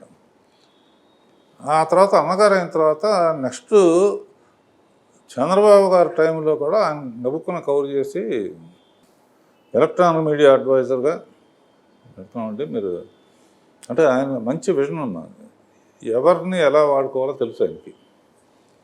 నాకు ఇదేముందండి, యాడ్స్ని ఎక్కడ షూటింగ్లో ఉన్నా కూడా సబ్జెక్ట్ చెప్పండి, నేను తీసి పంపించేస్తాను. లేదు క్యాబినెట్ ర్యాంక్ ఇది అంటే, క్యాబినెట్ ర్యాంక్ అంటే మీనింగ్ కూడా తెలియదు నాకు అసలు. ఆఫీస్కి వచ్చిన తర్వాత మన నాగేశ్వర అబ్బాయి వెంకట్ మిగతా వాళ్ళంతా ఉండి క్యాబినెట్ ర్యాంక్ రావాలని కోట్లు ఖర్చు పెడతారు, క్యాబినెట్కి ఇస్తుంటారు. అప్పుడు కానీ అది మినిస్టర్ లెక్కన అర్థం కాలేదు. దానికి కారణం ఏంటంటే ఆయన ఏ డిపార్ట్మెంట్కి ఆ డిపార్ట్మెంట్ వాళ్ళు వాళ్ళకున్న ఫండ్స్లో యాడ్ ఏజెన్సీస్కి ఇచ్చి చేసేవాళ్ళు, అది బాగా ఎక్స్పెన్సివ్ అయ్యేది. ఇప్పుడు మీరు సినిమా వాళ్ళం కనుక ఈ రైతుది అంటే ఎంత అవుతుంది, బ్యాక్గ్రౌండ్ గుడిసే కదా, లేకపోతే ఇదే ఈ సబ్జెక్ట్కి ఎంతకన్నా అవుతావు అని మనకు తెలుసు. కాబట్టి అవన్నీ కూడా సక్రమంగా అప్పుడు నాకు అందరూ టోటల్ ఫస్ట్ డే ఒక్కొక్క సబ్జెక్ట్ మీద ఒక్కొక్క యాడ్ తీసి, అందులో రాజమౌళి తీశాడు, ముళ్ళపూడి రమణ గారు అబ్బాయి వరా తీశాడు, మన గంగరాజు తీశాడు, వీళ్ళందరినీ కూడా చేసి ప్రసాద్లో మొత్తం అందరిని పిలిచి స్మోక్ చేయటంలో వచ్చిన కష్టాలు అన్నిటి మీద కరెంటు ప్రొజెక్షన్ చేస్తే మొత్తం మినిస్టర్స్ అందరూ వచ్చి చాలా హ్యాపీగా ఫీల్ అయ్యారు. ఆయన very nice gentlemen. Ashok Gajapathi మటుకు స్మోకింగ్ మటుకు నన్ను మానే వద్దు, గ్రేట్ మ్యాన్. అట్లా దగ్గర అది అదృష్టమే. నన్ను అడగకుండానే నేను ఎప్పుడు ఏ స్క్రిప్ట్ అయినా సరే, తిరుపతిలో స్క్రిప్ట్ రాయటం కానీ కంపోజింగ్ కానీ నేను పేరవాణి కానీ అక్కడే చేసేవాళ్ళం. అసలు నాకు తెలియదు కూడా. అప్పుడు ఎలక్ట్రానిక్ మీడియా టర్మ్ అయిపోయి మధ్యలో ఒక టర్మ్ వచ్చి తర్వాత మళ్ళీ కొండ మీద స్క్రిప్ట్ రాస్తుంటే ఎవరో ఫోన్ చేశారు నాకు, నేను బోర్డు మెంబర్గా స్టోలింగ్ వస్తుంది. నేను అడగల. అంతకుముందు కూడా చాలామంది ఈ మీ మీద మంచిది ఉందంటే మీరు ఎంపీగా అడిగితే చేసేస్తారంటే నేను అన్నాను, నాకు తెలియని సబ్జెక్ట్ నేను చేయను, వెళితే ఆయన మాట్లాడాలి కదా. అప్పుడు మాట్లాడేవాడిని కాదు, మాట్లాడాలి సబ్జెక్ట్ మనకు తెలియదు. నువ్వు వాటర్ లెవెల్ కానీ కరెక్ట్ కానీ ఇంత ఇవన్నీ మనకు స్టోరీలో అయితే ఇక్కడ గబుక్కులో సీన్ నుంచి తీయమంటే ఇక్కడ తీసేస్తుందని, ఏదో పదవి ఇచ్చారు కదా అని చెప్పి మనం చేయకూడదని చేయలేదు. అండ్ తర్వాత ఎస్యూబీసీ చైర్మన్ చేశారు. ఇవన్నీ ఓకే సార్, కానీ రాఘవేంద్ర గారి స్టేచర్కి గవర్నమెంట్ పరంగా రావాల్సిన అవార్డులు ఏవి రాలేదు అనేది ఇండస్ట్రీలో చాలామందిలో ఉంది, మీ ఫ్యాన్స్లో ఉంది. మీ దాకా వచ్చిందా? అసలు మీ ఫీలింగ్ ఏంటి దాని మీద? చాలామంది నన్ను అడుగుతూ ఉంటారు, మీకు ఆల్రెడీ పద్మశ్రీ వచ్చింది అనుకుంటున్నాను అది అన్నా. నాకు ఏమి ఇచ్చినా, పద్మశ్రీ ఇచ్చినా, పద్మవిభూషణ్ ఇచ్చినా, ఏది ఇచ్చినా కూడా రాఘవేంద్ర బియ్య అని పిలుస్తారు తప్ప అది వచ్చి కొత్తగా యాడ్ చేసేది ఉండదు. అది అసలు దాని మీద ఇంట్రెస్ట్ లేదు మనకు, సెలవులు కప్పడం ఇవన్నీ. అట్లా వాడు మళ్ళీ చంద్రబాబు గారు పోయిన టర్మ్లో అమరావతిది రాజమౌళిని పిలిచి చేపించడం ఇవన్నీ నేను హ్యాపీగా ఫీల్ అయ్యాను. ఎందుకంటే ఎవరు ఏ టైంలో సక్సెస్ఫుల్గా ఉన్నారు వాళ్ళతో చెప్పిస్తే బాగుంటుందనే విషయం ఆయనకి. అయినా అప్పుడప్పుడు కలుస్తూ ఉంటాం, మేము మామూలుగా డిస్కస్ చేసుకుంటూ ఉంటాం. అది తప్పు కాదు, ఎందుకంటే అయితే లేకపోతే బిల్ గేట్స్ని తీసుకురావటం ఇంపాసిబుల్ కదా. బిల్ గేట్స్ని తీసుకురావాలన్నా, టాటా వాళ్ళని తీసుకురావాలన్నా, ఏడని తీసుకురావాలన్నా, ఎవరు ఏ ఫీల్డ్లో స్ట్రాంగ్గా ఉన్నారో. అండ్ కోయిన్సిడెన్స్ ఏంటంటే మే 2 నాకు సినిమా ఫస్ట్ అవకాశం రిలీజు, మే 2 అమరావతి 2వ పుట్టినరోజు. అండ్ ఏప్రిల్ 28 నాకు ఫేవరెట్ది అడవిలో release, April 28 Baahubali release, 2 release. May 9 Jagadek release అవుతుంది. సో ఇవన్నీ కూడా నాకు 28 నుంచి 9 వరకు. సో అందుకనే ఐ విల్ నాట్, నాకు అది రాలేదని కానీ ఇది కానీ, ఆల్రెడీ పీపుల్ నాకు చాలా ఇచ్చారు. ఇప్పటికీ రాఘవేంద్ర గారు అంటే గుర్తుపట్టడం కానీ ఇది కానీ. అందుకనే నేను ఐ డోంట్ రిగ్రెట్ నాకు జీవితంలో పలానా రాలేదని. ఇప్పుడు రీసెంట్గా 1 ఇయర్ బ్యాక్ మన పెళ్లి సందడి 2 కూడా గౌరీని పెట్టి నేను పైనుండి మెయిన్గా ఇంపార్టెంట్ సీన్స్ అన్ని చేసాం. అసలు ఇన్నేళ్లలో లేని కోరిక ఇప్పుడు ఎందుకు నేను ఫుల్ పేజ్ నటుడుగా చేయాలని ఎందుకు అనిపించింది అప్పుడు అసలు? నటుడుగా చేయాల్సిన దానికి పెద్ద రీజన్ చిన్నదే చేయాలి. మా నాన్నగారు హీరోగా వచ్చి డైరెక్టర్ అయ్యాడు. ఒక దాంట్లోనే ఊరినే అట్లా కనపడితే చాలన్నట్టు దిగి పక్కన రాజేంద్ర ప్రసాద్ సపోర్ట్ పెట్టుకుని సో పెళ్లి సందడి తర్వాత ఏం చేయాలి ఒక్కసారి నాకు బ్లాంక్ అయిపోయాను. ఓకే, పని చేయకుండా ఉండలేను. నాకు క్లబ్బులకి వెళ్ళి అలవాట్లేదు. ఫ్రెండ్స్ బయట వేరే ఫ్రెండ్స్ లేరు. సినిమా ఫ్రెండ్స్ కన్నా బయట ఫ్రెండ్స్ ఉంటారో వాళ్ళు ఊళ్ళో ఉంటే కలుస్తాం ఎత్తలేదు. రోజంతా ఏం చేయాలి ఆఫీస్ పెట్టుకుంటే పొద్దున్న ఆఫీస్కి వచ్చి ఏం చేయాలి బ్లాంక్ అయిపోయి కొంచెం టెన్షన్ యాంగ్జైటీ స్టార్ట్ అయింది. అంటే వర్క్ ఇంత వర్క్ చేసినప్పుడు న్యాయంగా అయితే రిటైర్ అవ్వాలి. అంటే హ్యాపీగా ఇంట్లో కూర్చొని పేపర్ చదువుకోవటం లేకపోతే ఇంకోటి వాకింగ్కి వెళ్ళటం. నాకు వర్క్ లేకపోతే ఎలా అని అప్పుడు ఆలోచన వచ్చింది అన్నమాట. యూట్యూబ్ ఛానల్ పెడితే అప్పుడు షార్ట్ ఫిల్మ్స్ అని చూశాను. అందులో బాగున్న వాళ్ళని 2-3 పిలిచి యూట్యూబ్ పెట్టుకుంటే వాళ్ళ దగ్గర సబ్జెక్టులు వినటం, వాళ్ళు తీసి చూడటం.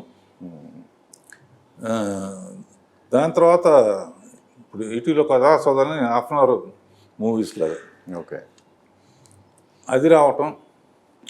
తర్వాత ఏఐలో ఆర్టిఫిషియల్ ఇంటెలిజెన్స్ దాంట్లో పిల్లలకు సంబంధించి ప్రహ్లాదుడిది, చిన్న వినాయకుడిది, బాల భీముడు పైకి వెళ్ళి ఐరావతం తీసుకురావటం, ఇవన్నీ 2 మినిట్స్ పాటలు చేస్తూ. సో ఆఫీస్ అంతా ఫుల్గా యూట్యూబ్ తాలూకు కానీ అది కానీ. ఇప్పుడు 4 హాఫ్ అన్ అవర్లు అంటే సినిమాయే కదా.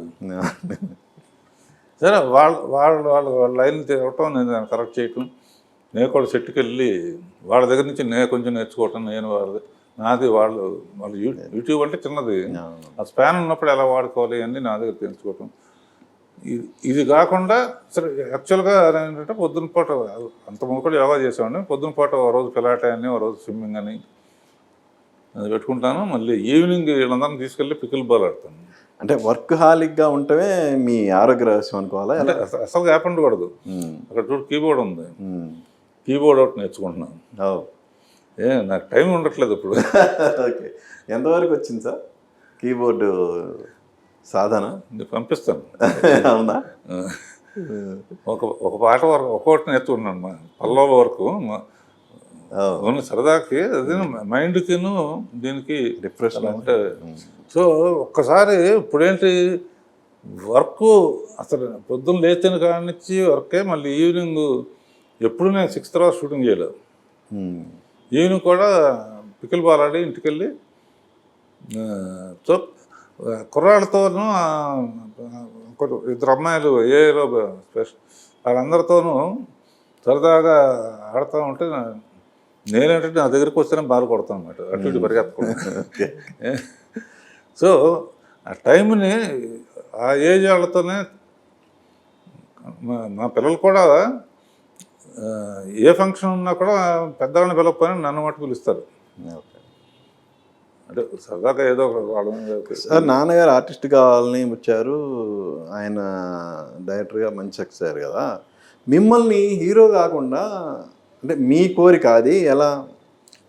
నాకు కాలేజీ పుస్తకాలకు ఇచ్చిన డబ్బు కూడా సినిమాలు చూడటానికి ఖర్చు పెట్టేసి మా ఫ్రెండ్ పుస్తకాలతో చదివాను. అంత పిచ్చి సినిమా అనేది. మెరాసలో ఉన్నప్పుడు అసలు రోజు నైట్ షోనో ఏదో షో, మధ్యాహ్నం కాలేజ్ ఎగ్గొట్టైనా సరే సినిమాలు చూడటం. దాన్ని అందరూ వేరే కవర్లు చెప్పుకుంటాను, నేనైతే ఈ షాట్ ఎట్లా చేస్తాను. ఓకే, అది కాకుండా సుబ్బారావు మెయిన్గా 2-3 సార్లు నేను రామానాయుడు ఫిల్మ్ స్కూల్ అన్నపూర్ణ స్టూడియోస్కి క్లాస్ చెప్పడానికి వెళ్ళాను. హ్యాపీ. ఫిల్మ్ స్కూల్స్లో ఏంటంటే థియరీ మట్టుగా చెప్తారు, ప్రాక్టికాలిటీ తెలీదు. అందుకే ఏం చేయాలంటే కేఆర్ఆర్ క్లాస్ రూమ్ అని చెప్పి డైరెక్షన్లో ఒక సీన్ చూపించి నేను తీసిన సినిమాలోది ఇక్కడే అందరిని కూర్చోబెట్టాను 15 మంది. ఇప్పుడు ఆ స్కూల్లో చేరాలంటే 4 లక్షలు 5 లక్షలు 6 లక్షలు కట్టాలన్నా. నేను అందుకనే ఏం చేశానంటే ఫ్రీగా చెప్పడం మొదలుపెట్టాను. మనకు కూడా ఒక బంచ్ అయింది. వాళ్ళు అయిన తర్వాత సర్టిఫికేట్ మీకు ఏమైనా ఉపయోగపడుతుందంటే చాలా ఉపయోగం ఉంది. ఎందుకంటే దృశ్యం చూపించి చెప్తున్నాం, ఎందుకు ట్రాల్ ఎందుకు వేయాలి, ఇట్లా బ్యాక్గ్రౌండ్ సెలక్షన్ ఎందుకు ఉండాలి. సో పక్కన కేఆర్ఆర్ క్లాస్ రూమ్ డైరెక్షన్ పనులు, ఈ పనులు, ఏ పనులు ఇంకా కొత్తగా ఉంటే కూడా అప్గ్రేడ్ అవుతూ ఉంటే కొంచెం హ్యాపీగా ఉంటుంది. అండ్ డైరెక్టర్స్ అందరూ కలిసి మేమందరం మా ఇంటికి పట్టాలశివ్ కానీ, హరీష్ శంకర్ కానీ, వీళ్ళు మా అనిల్ రావుపూడి, ఈ బ్యాచ్ అందరూ ఇంకా ఉన్న సుకుమారు వీళ్ళందరూ కలిసి మా ఇంట్లో కలవటం, డిస్కస్ చేసుకోవటం. మీరు ఏం జరిగింది సార్ మీ మధ్య డిస్కషన్ జనరల్గా? అంటే ప్రజెంట్ సినిమాల మీదనా లేదంటే పాలిటిక్స్ మీదనా? ఏం డిస్కషన్ ఉంటుంది మీ మధ్య? సినిమాలే. అసలు ఎట్టా చేశాను బాబు ఇంటి సినిమాలతో ఇట్లా వాళ్ళకి వచ్చిన కష్టాలు మీరు ఎట్టా అధిగమించారు అంటే కష్టాలు అంటే ఒకటే చెప్పాను అన్నమాట. ఒక ప్రొడ్యూసర్ కానీ వీళ్ళు కానీ ఏమన్నా అన్నాయంటే వాళ్ళ వెనక ఎంతో రిస్క్ తీసుకుని చేస్తూ ఉంటారు, ఆవేశం లేదు అంటారు. అందుకనే 2-3 కొటేషన్స్ చెప్పానమాట. నేను ఒకటే ఫాలో అయ్యాను, ఓర్పే ఆయుధం చిరునవ్వే భూషణం అని. ఓకే సార్, మీ ప్రొడ్యూసర్లు ఎవరన్నా మిమ్మల్ని కోప్పడిన సందర్భం ఏమన్నా? దత్ గారు ఫేమస్.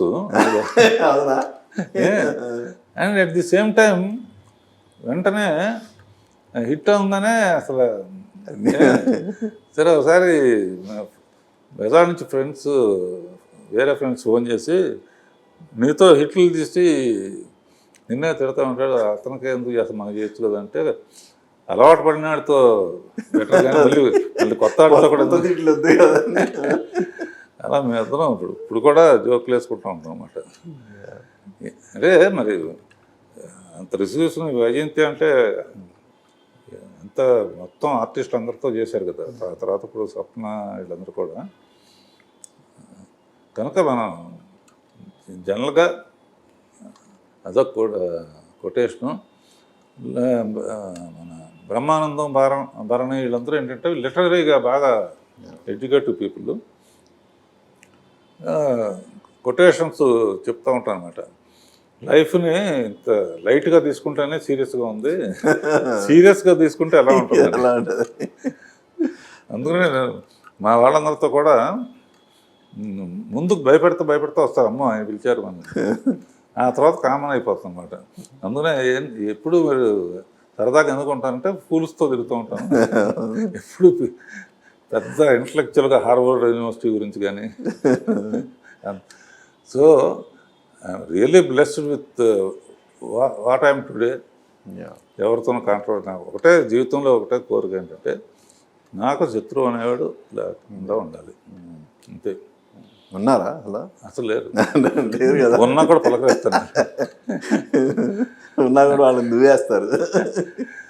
నేను చాలామంది సినిమా చేయొచ్చు కదంటే అది అడుగుతూ ఉంటారు. అడుగుతూ ఉంటే నేను చెప్పాను, కొత్త తరం వచ్చింది, పోటీగా చేయాల్సిన అవసరం లేదు,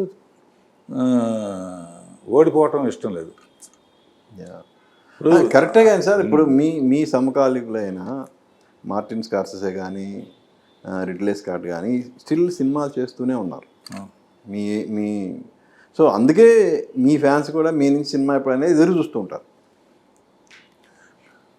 నేను ఒకటే అంటానమ్మా, 1000 కోట్లు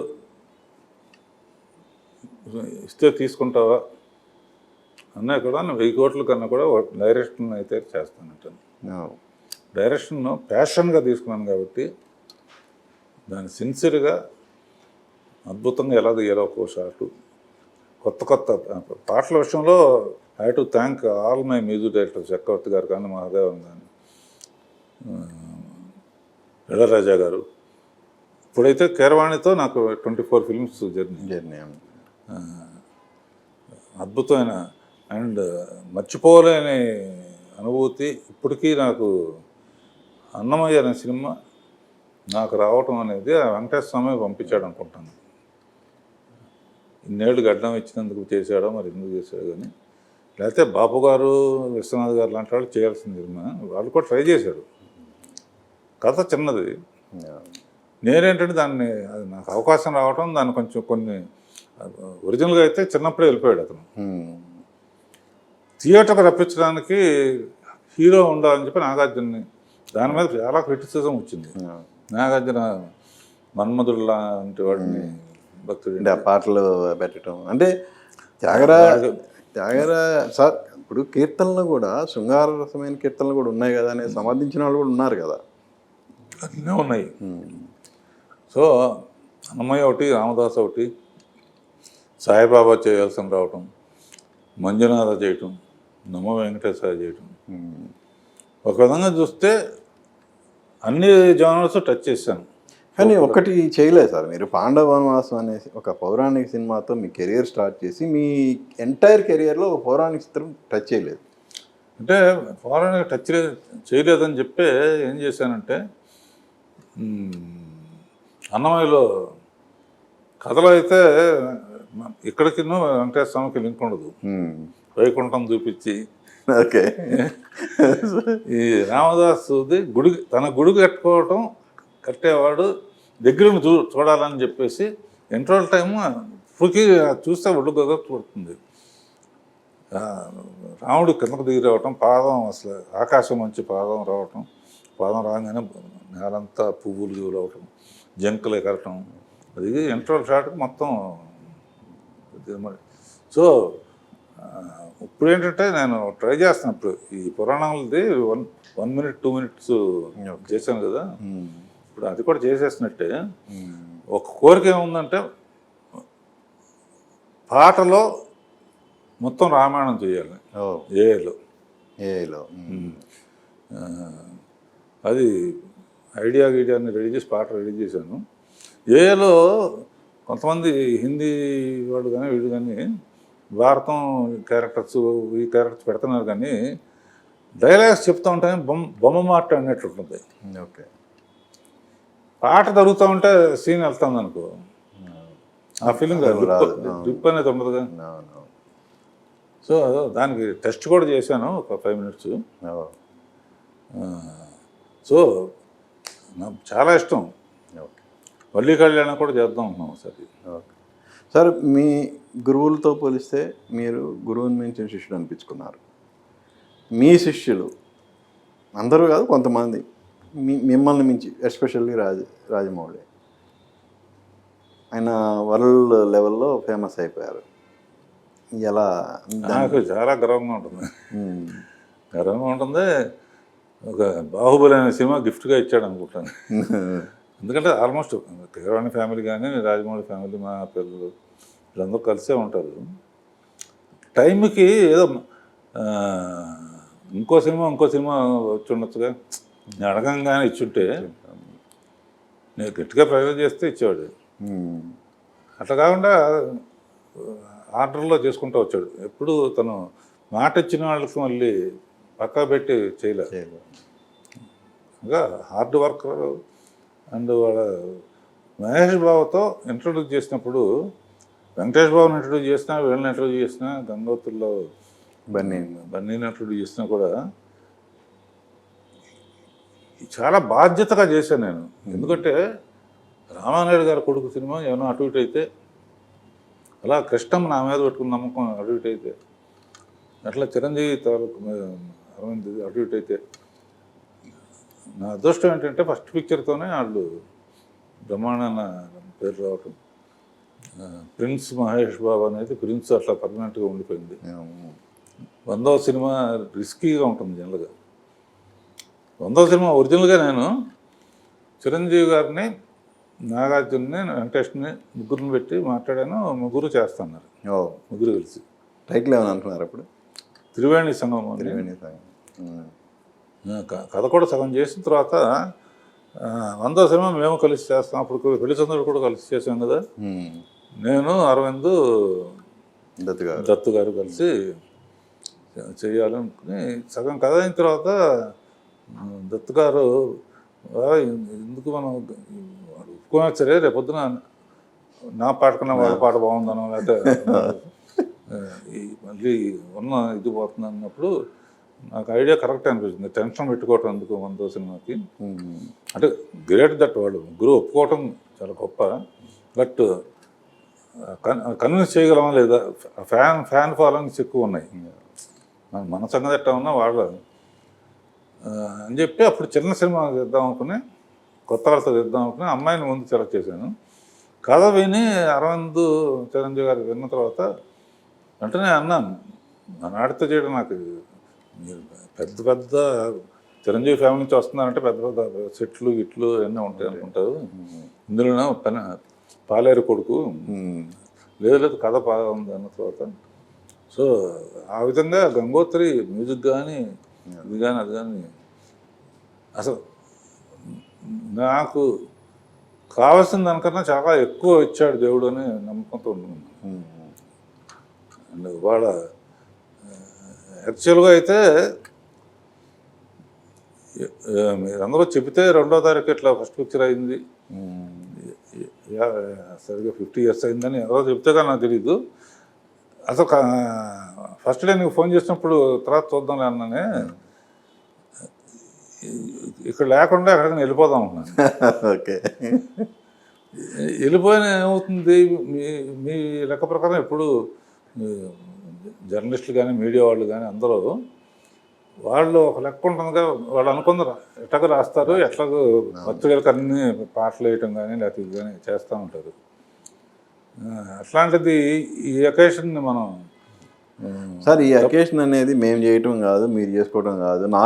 నా ఉద్దేశం ప్రకారం ఇది ఇండస్ట్రీ చేయాలి, ఇండస్ట్రీ వైపు నుంచి ప్రపోజల్ రావాలి. ఎందుకంటే ఇండస్ట్రీకి మీరు ఎంతో ఇచ్చున్నారు, అంటే అది ఎన్ని కమర్షియల్ సక్సెస్, ఇన్ని కొన్ని వేల కుటుంబాలు, కొన్ని లక్షల మంది బెనిఫిట్ పొందున్నారు మీ సినిమాల ద్వారా. అది మీ డ్యూటీ మీరు చేశానంటారు, అది ఓకే. కానీ ఇండస్ట్రీ భుజానికి ఎత్తుకొని చేయాల్సిన ఫంక్షన్ ఇది. అంటే నేను చెప్పిన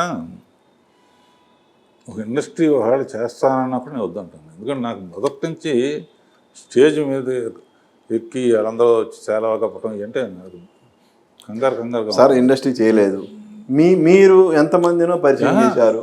కాదు మా ఫ్రెండ్స్ అందరూ కూడా చాలా పెద్ద లెవెల్లో చేస్తాం అది ఇదంటే కూడా నేను వద్దన్నాను. ఏముంది మన పని చేసాం, అందరూ హ్యాపీగా ఉన్నాం. నాకు అసలు ముందు శ్రీనుకి ఇన్స్ట్రక్షన్ ఇస్తాను, ఎవరిని వస్తే బొక్కే వరకు తీసుకోరా, సెలవు తెస్తే అక్కడే ఉంచేసే అంటాను. సడన్గా సెలవు తప్పడం, కూర్చోబెట్టడం, కుర్చీలో కూర్చోబెట్టి అందరితో అసలు ముందు బిరుదులు అన్నా సన్మానం అన్నా. ఇప్పుడు దీనికి సోమవ ఫ్యాన్స్ అందరూ వచ్చి చేయాలా దీదని కవర్ చేశారు. ఓకే, ఫస్ట్ పిక్చర్ సోమబాబు కదా, అందుకనే ఏమీ వద్దు రావద్దు, నేను ఊళ్ళో ఉండలేదని చెప్పేసాను. ఏముందో మన ఇప్పుడు నీ జీవితంతో నువ్వు అదే చేసుకుంటావు, ఎవరి గురించి పట్టించుకోరమ్మా. ఎందుకంటే నువ్వు స్టడీ చేయి, ప్రతిరోజు ఒక మనిషి అనేవాడు ఈరోజు ఎలా గడుస్తుంది, ఈ నెల ఎట్లా గడుస్తుంది, స్కూల్ ఫీజులు కానీ, లివింగ్ స్టైల్ కానీ, వెహికల్స్ కానీ ఎన్ని కావాలంటే మామూలు వాళ్ళు అందరికి వచ్చే జీతాలు ఈ స్కూల్ ఫీజుల సంగతి కానీ అటువంటిప్పుడే నాకు కొంచెం బాధ కలుగుతుంది. గవర్నమెంట్ ఇతర దేశాల్లో లాగా ఎడ్యుకేషన్ ఫ్రీ, హెల్త్ ఫ్రీ, ఇదేంటంటే వాళ్ళు చేయాలనుకున్న స్టాండర్డ్స్ పెంచకపోతే ఎందుకు చేరతారు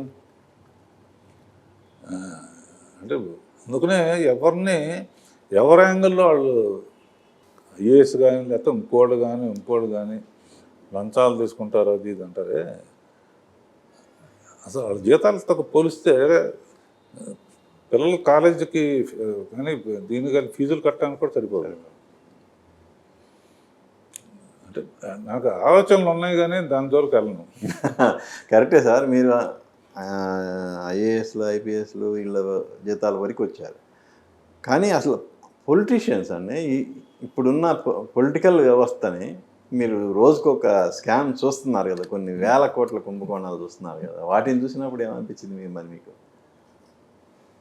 నేను కలి మీద ఒకటి చేద్దాం ఉన్నా. కలి వచ్చిందే ఇవన్నీ పెట్టడానికి. ఓకే. కలికి వచ్చే వరకు అంతే. అండ్ దాని రీజన్ కూడా కనపడుతుందిగా. ఇప్పుడు పంట అంతా పెరిగే వరకు ఆగి మొత్తం పెరిగి కోతకు వచ్చిన తర్వాత పంచభూతాల్లో వర్షం వచ్చి మొత్తం అట్లా ఫైర్ కానీ యాక్సిడెంట్స్ కానీ ఇవన్నీ పెరిగిపోవాలి. ఇప్పుడు ఏమన్నా అర్థం ఉందా కాశ్మీర్లో? సార్ మీరు ఆధ్యాత్మిక వైపు పయనిస్తున్నారు కదా, కాశ్మీర్ సంఘటన, పహల్గాం సంఘటన విన్నప్పుడు మీకు ఏమనిపించింది?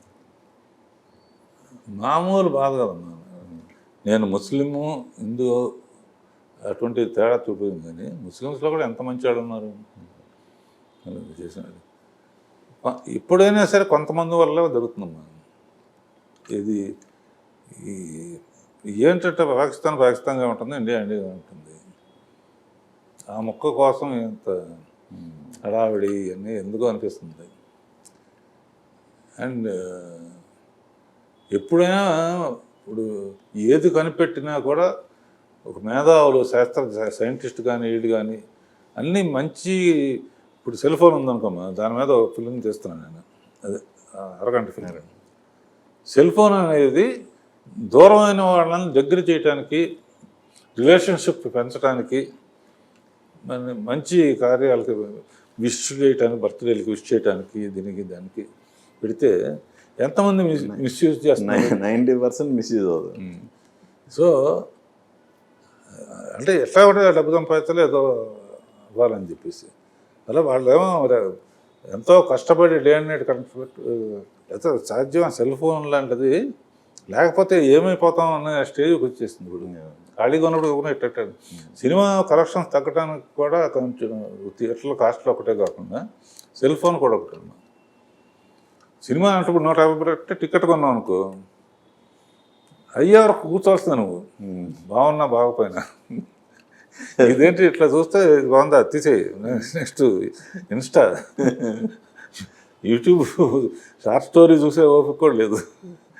నువ్వు చూడు, ఇదివరకు ఏంటంటే నా ఫంక్షన్స్ ఇవన్నీ సంబంధించిన టాపిక్ కాకపోయినా నేను ఎందుకు ఇలా ప్రవర్తిస్తున్నారు అని ఆలోచించుకుని ఇంతకుముందు ఏం జరిగింది, ఇప్పుడు ఏం జరుగుతుంది. ఇంతకుముందు ఒక డైరెక్టర్ ఇంట్లోనో ఒక ప్రొడ్యూసర్ ఇంట్లో పార్టీ జరిగితే ఆర్టిస్టుల కార్లు, ఈ కార్లు, ఆ కార్లు వచ్చేసి ఆ డ్రైవర్లకు వేరే పని ఉంది, వీళ్ళేమో పార్టీ చేసుకున్న 12 వరకు. ఆడ పనే ఉంది, మీ బాస్ ఏంటి, మీ బాస్ ఏంటి, నీ జీతం అంతా నా జీతం అంతా అని చెప్పి గొడవలో డిస్కస్.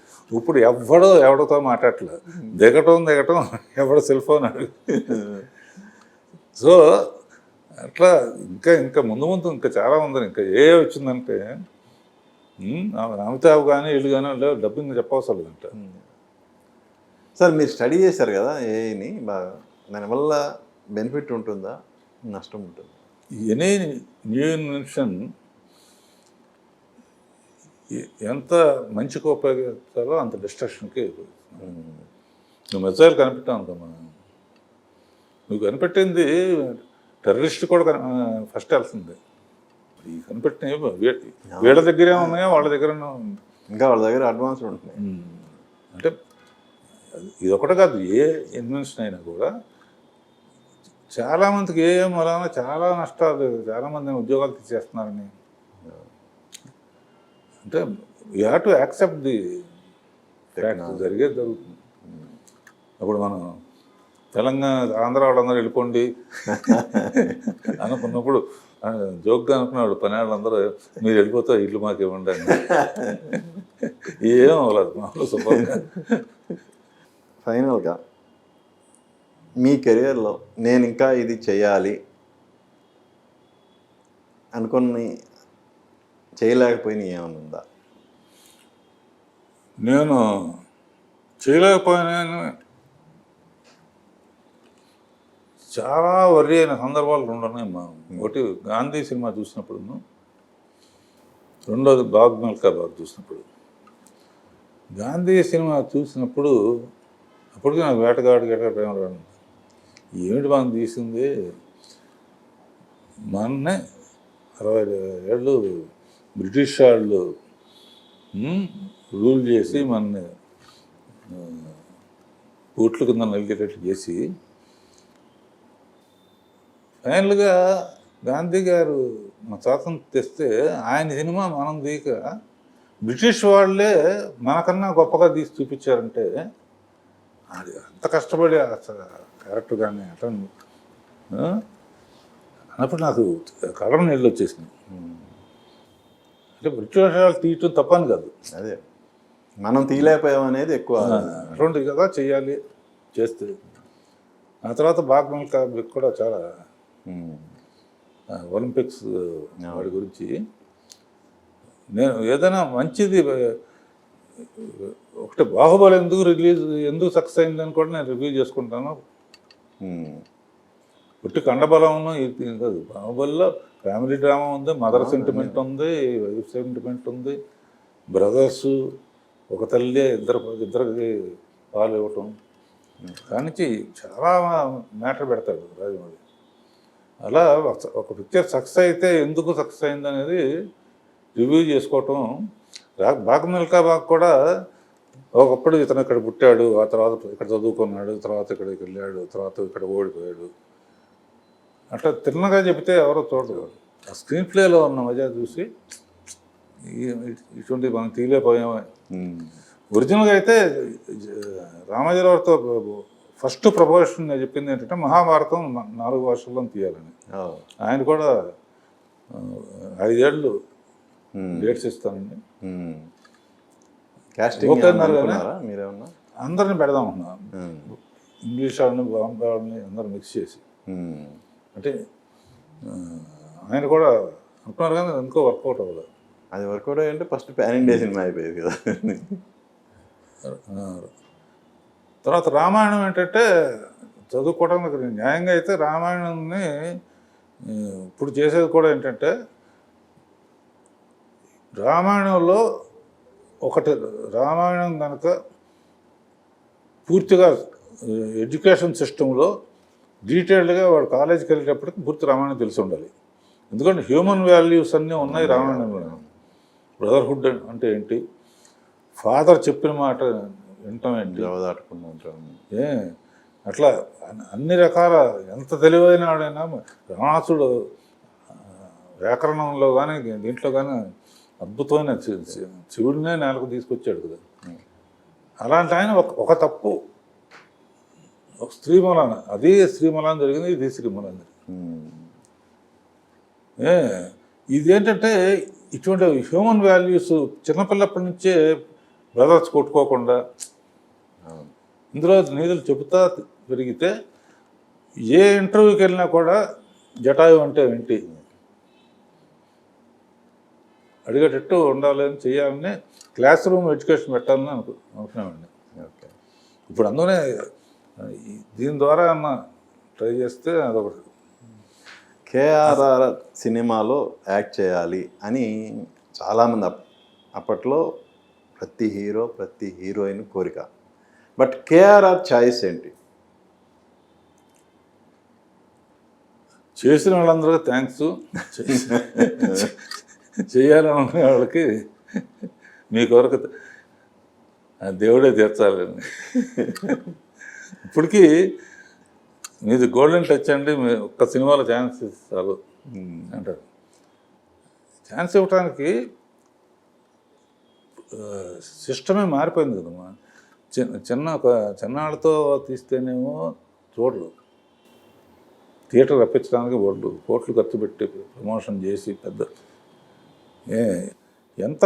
ఇప్పుడు కోర్టు నిజంగా చాలా బాగా చేశాడు, మా ఎంత ఆడింది అంతే ఆడుతుంది. అలా అంటే ఒకేసారి ఇప్పుడు శ్రీలీల ఉందనుకో, ఛాలెంజ్గా తీసుకున్నాం, ఇద్దరు పెద్ద ఆర్టిస్టులు అవుతారని వాళ్ళకి సూట్ అయ్యేటట్టు మనం కమర్షియల్ యాంగిల్లోనే తీశాను నేను. ఇప్పుడు శ్రీలీల బ్రహ్మాండంగా ఉంది, రోషన్ బ్రహ్మాండంగా ఉంది. చేస్తే అలా చెయ్యాలి. ఇప్పటికీ చాలామంది అడుగుతూ ఉంటారు, "మేడం, మా మా అబ్బాయిని ఇంట్రొడ్యూస్ చేయండి అది ఇది" అని. సార్ నాకు ఇప్పుడు మీ అబ్బాయి అనగానే వచ్చింది, అంతమంది స్టార్స్కి స్టార్డమ్ ఇచ్చిన మీరు ప్రకాష్ విషయంలో ఎందుకు కేర్ తీసుకోలేకపోయారు? అంటే ఒకటే గుర్తుంచు సుబ్బారావు, చిన్నప్పుడు పిల్లలు మనం చెప్పిన మాట వింటున్నాం, వాళ్ళు పెరిగిన తర్వాత వాళ్ళు చెప్పిన మాట మనం వింటే బెటరు. అది గరిపాటు కానీ చాగంటి కానీ చెప్పేది అదే. అసలు ఒరిజినల్గా సినిమా ఇంట్రెస్ట్ లేదు తనకి. తన కథలు బాగా చిన్నప్పుడే పొయిటరీ రాసేవాడు. ఇప్పుడు కూడా తన కథ అనగనగా తిరుడు ఆర్టిస్టుగా ప్రభాస్ లాంటి పర్సనాలిటీ ఉండి అతని ఆలోచనలన్నీ బొమ్మలాట కానీ డైరెక్షను స్క్రిప్ట్ మీద ఎక్కువ ఇంట్రెస్ట్ ఉందన్నమాట. అది బలవంతంగా చేసేది. మా సిస్టర్ తిడతా ఉంటారు అందరినీ. జాతకంలో కూడా ఉంది అది.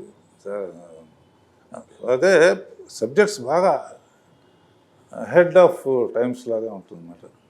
అండ్ మైథాలజీ బాగా మిక్స్ చేస్తాడు సోషల్ సినిమా. ఏదైనా కల్కి రావటం ఇవన్నీ మెత్తుగానే లేకపోతే ఇంకోటో జరగదో కానీ దేశం ఏమన్నా ప్రేయర్లో మటుకు నేను దేశం శాంతియుతంగా ఉండాలి అని కోరుకుంటూ ఉండాలి. ఆ వండర్ జరుగుతుందో లేదో. ఇప్పుడు అబ్దుల్ కలాం వీళ్ళందరూ ఎంత గొప్ప వ్యక్తులమ్మా. వాళ్ళ హిస్టరీస్ చదువుకుంటూ ఉంటాయి, బయోగ్రఫీలు. టాటా చనిపోయినప్పుడు మొత్తం స్టాఫ్కి ఇచ్చేసేసి, ఇప్పుడు చంద్రబాబు గారు కూడా P4 పెట్టింది చాలా గొప్ప ఐడియా అది. ఎవరికాళ్ళకి సెల్ఫ్ డిపెండెన్స్ లేకుండా అలా మంచి వ్యక్తులు అందరూ కనుక అలా చేయగలిగితే మీరు అన్నట్టు దేశం సుభిక్షంగా ఉంటుంది. ఒకటే ఈ మధ్య ఒకటి అనుకున్నాను, అది కనుక కుదిరితే అది చేస్తాను అన్న పెట్టుకుని. ఏంటంటే ఒక మంచివాడు చెడ్డవాడు ఎప్పుడు ఉంటాడు కదా సినిమాల్లో కాదు, రియల్ లైఫ్లో కూడా ఉంటాడు కదా. వీడు వాడు సిన్సియర్గా ఉన్న ఆఫీసరుని చంపేయటం అంటే పెట్టుకుంటే పేరు పోతుందని ఆత్మహత్య చేసుకుంటాడు కరెక్ట్గా చేసినందుకు. అప్పుడు అమెరికా నుంచి వచ్చిన హీరో వీళ్ళతో ఫైట్ చేస్తుంటే ఎవరిని అడిగినా కూడా సిస్టమ్ ఎలా ఉందంటే, ఎవరిని అడిగినా వాడికే తీర్పులు, వాడి ఫేవర్గా ఉంటుంది. పైగా బయటకు వచ్చినప్పుడు మళ్ళీ మా అలాంటి వాళ్ళని ఏం చేయలేవు, ఆ దేవుడు దిగి వచ్చినా కూడా తెలియడు. అప్పుడు వీడి పైకి వెళ్ళే అవకాశం వస్తుందన్నమాట. ఒక అమ్మాయి ఎగరగురులా కిందకు వచ్చి టైం అయిన తర్వాత ఇద్దరు కలిసి పైకి వెళ్తే నేను దేవుడితో మాట్లాడాలని చెప్పేసి సిస్టమ్ని ఎలా మీరు ఈక్వాలిటీ చేయడానికి కుబేరుడు డబ్బుకి ఓనర్ కదా, ఇక్కడ పెట్టు కూర్చున్నావు, ఇన్కమ్ ట్యాక్స్ కట్టవు నువ్వు, ఏం కట్టాలి, ఇట్లాంటివన్నీ చేసి వాళ్ళందరూ ఒకసారి రామారావుని గాంధీని వీళ్ళందరితో మాట్లాడి వచ్చి స్క్రిప్ట్ అయింది కానీ చూడాలి. అంటే ఇదే దేశాన్ని ఉద్ధరించాం కదా మనం చెప్పినంత మాత్రం. సినిమాల్లో సార్ ఏదైనా ప్రయత్నమే కదా, మనం ఏం ఉద్ధరిస్తామో లేదో తర్వాత సంగతి. ఒక ప్రయత్నం అనేది చేయటం కూడా, ఆ ఆలోచన రావటం, ఆ ప్రయత్నం సఫలీకృతం అవుతుందో లేదో తర్వాత సంగతి. బట్ ఒక ప్రయత్నం అనేది చేయాలి. సో ఏదైనా ఐఎమ్ వెరీ హ్యాపీ. ముందు తప్పించుకుందాం అనుకున్నా కానీ ఊళ్ళో లేకుండా. అంటే కేఆర్ఆర్ క్లాస్ రూమ్ చెప్తున్నప్పుడు కూడా అక్కడ సీన్ చూపిస్తూ ఉంటే బొబ్బిలి బ్రహ్మంలాగా. నేను ఇంకోటి సుబ్బారావు, జ్యోతి లాంటి సినిమాలు కానీ, దేవత లాంటి సినిమాలు కానీ, బొబ్బిలి బ్రహ్మం లాంటి సినిమాలు, కొన్ని మంచి సబ్జెక్ట్స్, కళ్ళం నీళ్ళు తెప్పించే సబ్జెక్ట్స్ చేసినా కూడా సాంగ్లు బాగా తెస్తాడు అంటారు అన్నమయ్య రామదాస్కు.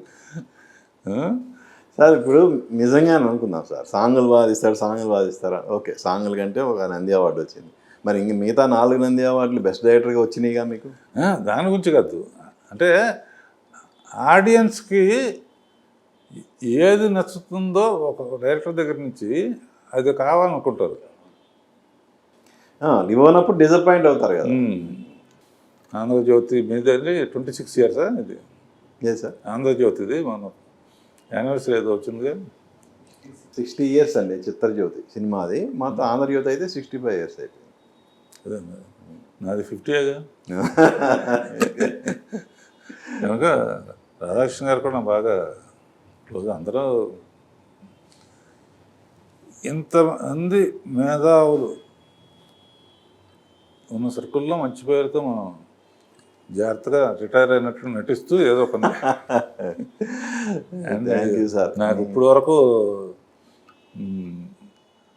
ఈ అవకాశం ఇచ్చిన మీడియాకి కానీ, లేకపోతే ప్రొడ్యూసర్స్, ఆర్టిస్టులు, టెక్నీషియన్స్, ప్రేక్షకులు అందరికీ థ్యాంక్స్ చెప్పుకోవడం తప్ప నేను.